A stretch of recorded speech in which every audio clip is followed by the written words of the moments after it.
こんにちは。素潜りマーメイドスイム研究所所長のマリダイバーです。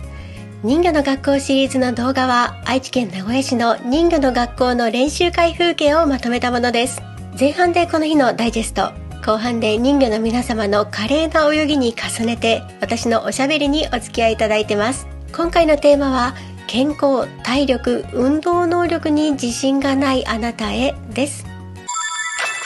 2022年2月23日水曜日、愛知県名古屋市名東区にありますダイビングショップ&スクール恵比寿にて人魚の学校の練習会が開催されました。恵比寿のプールは名古屋でも最大級の室内ダイビングプールで、浅いところは水深 1.2 メートル、深いところは水深5メートルあります。水温はちょっと低めの27度です。この日はウェットスーツ姿のマーメイドさんが多かったですね。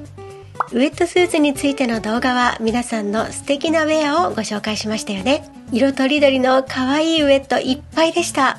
マーメイドの皆様、ご協力ありがとうございました。お天気も良くて、ちょうど明るい日光が水中深くまで差してスポットライトのようになっていました。変わる変わる光の舞台に泳いでいってポーズを決めるマーメイドの皆さん、キラキラと輝いていて本当に美しくて素敵でしたね。お天気の良い日はこんな嬉しい演出も楽しめます。こんな時に必要なテクニックが水中でピタッと止まる泳法です。これを中性浮力と言います。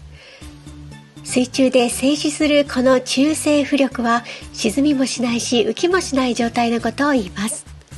浮きそうになったら水中で適度に息を吐いたり手で水をかいたりして止まった状態を維持します。ビギナーの方はまず最初に沈むことがとっても難しいと感じるはずです。そして一度沈めるようになった次は水中で止まることの難しさに気づくんですね。中性浮力が取れるようになったら初心者を脱して中級者への道に進めたと言えるのではないでしょうか。ぜひ何度も練習してみましょう。この日のマリダイバーはホットフィッシュというフィンのテストダイブを何度か行いました。このフィンはラバー、ゴム製で適度な重さがあります。オーソドックスな魚のヒレの形で同じゴム製のマヒナのマーフィンより個人的に好きな形です。ただね、これ手に入れるのに相当苦労しました。例によってアリエクスプレスという中国通販で買いましたが、最初は全く別の形の偽物が送られてきて、業者さんとのやり取りで相当時間がかかりました。そもそもホットフィッシュってメーカー実在するんですかね？聞いたことあります？私初めて知りました。ネット検索しても全然商品が出てこないんですよ。めちゃくちゃ怪しいですよね。まあでもしばらく使ってみようかなと思います。詳しい情報をご存知の方はぜひ教えてください。あとはウェットスーツの動画を撮ったりバブルリングの練習をしたりしました。バブルリングはもっと精度を高めて完璧なリングを毎回作れるようにしたいですね。さて、ここからは人魚の皆様の華麗な泳ぎを拝見しつつ私のおしゃべりにお付き合いくださいね。今回のテーマは健康、体力、運動能力に自信がないあなたへです。チャンネル登録してくださっている方はもう2ヶ月近く動画のアップがなかったことに心配されてたかもしれません。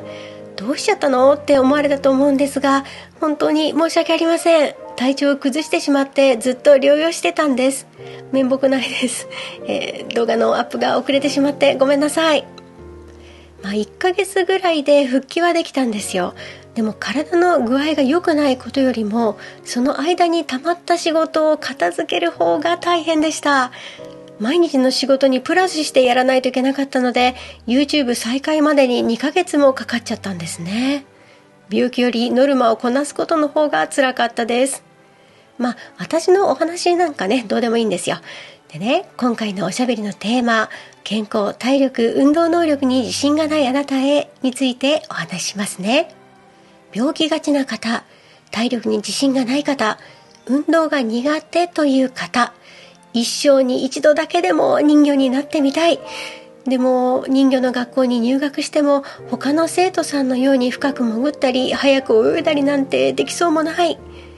僕なんかにこんなことできるだろうか、恥をかくんじゃないだろうか、他の人の足を引っ張ってしまうんじゃないだろうかって不安に思ってる方いらっしゃいませんか？まずね、最初に言っておきます。すべてのスポーツに言えることですが、まず病気がちな方は主治医の先生に素潜りをやっていいかどうか聞いてください。これは鉄則です。まずは専門家に聞く。先生のお許しがなければダメです。はい。海やプールで軽く泳ぐくらいならいいですよと許可をもらえましたら OK です。お医者様の反対を振り切ってまでマーメイドスイムはやらないでくださいね。そして至って健康な方、でもあまり体力も筋力もなくてこれまで運動らしいことをしてこなかったという方、大丈夫です。あなたはマーメイドになれます。いきなり足がつかないような深場に放り込まれたりはしません。昔の大学のダイビング部とかですと、新入生は容赦なく海に突き落とされたなんてことも聞きました。結構ハードなことやらされたりね。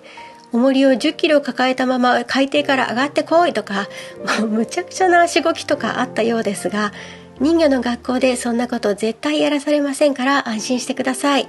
先生も生徒の皆さんもすごく優しくて、泳ぎ慣れてない人はまず足がつく浅いプールでパチャパチャヒレを動かすところからやります。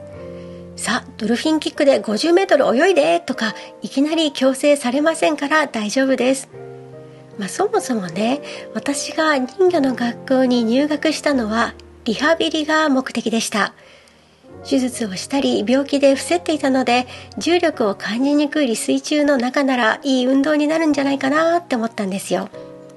はい、マーメイドスイムというのは病み上がりの人でもできるくらいの運動強度なんです。プールというと学校の体育の授業を思い出しますよね。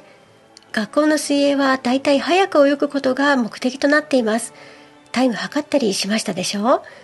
ビート板を使ってバタ足競争したりね。平泳ぎもクロールもとにかく速い速度で泳ぐじゃないですか。でもマーメイドスイムやスキンダイビングは真逆です。ゆったり宇宙遊泳をしているように、できるだけ筋肉を動かさないように泳ぎます。早く泳いだらダメなんですよ。早く泳ごうとすると筋肉が大量に酸素を消費して水中に長くいられないです。マーメイドスイムやスキンダイビングは息継ぎをせずに息を止めて泳ぐスポーツです。ふわーんゆらーんと最小限の泳ぎで水中を漂うように泳ぐのが理想です。だから学生時代の水泳のタイムが遅かろうが筋力がなかろうが全然大丈夫です。上達すればするほど筋肉を使わなくなって最小限の動きで泳げるようになります。だからね、痩せたいというダイエット目的にはマーメイドスイムはあまり向いてないかなと思います。痩せたい場合はもっと汗をかいたり心臓をバクバクさせる有酸素運動の方がおすすめです。さて、肺活量はどうでしょう。肺活量があるに越したことはないですが、これもそんなに気にしなくていいです。私は子供の頃から喘息持ちなんですね。発作を起こさないように毎日薬を吸引しないといけません。それとピークフローといって肺活量がどれくらいあるかを毎日測ってます。ピークフローメーターという器具にプーッと息を吹き込むんですが、その値を見ても特別私は肺活量は高くないですね。私と同じ身長年齢だと平均は400ぐらいですが、400なんてめったにいかないです。だいたい平均350ぐらいですかね。私の肺活量は普通の人よりもかなり低いです。それでも3分ぐらいは簡単に息を止められます。だから肺活量もそんなになくても大丈夫です。運動音痴でもできます。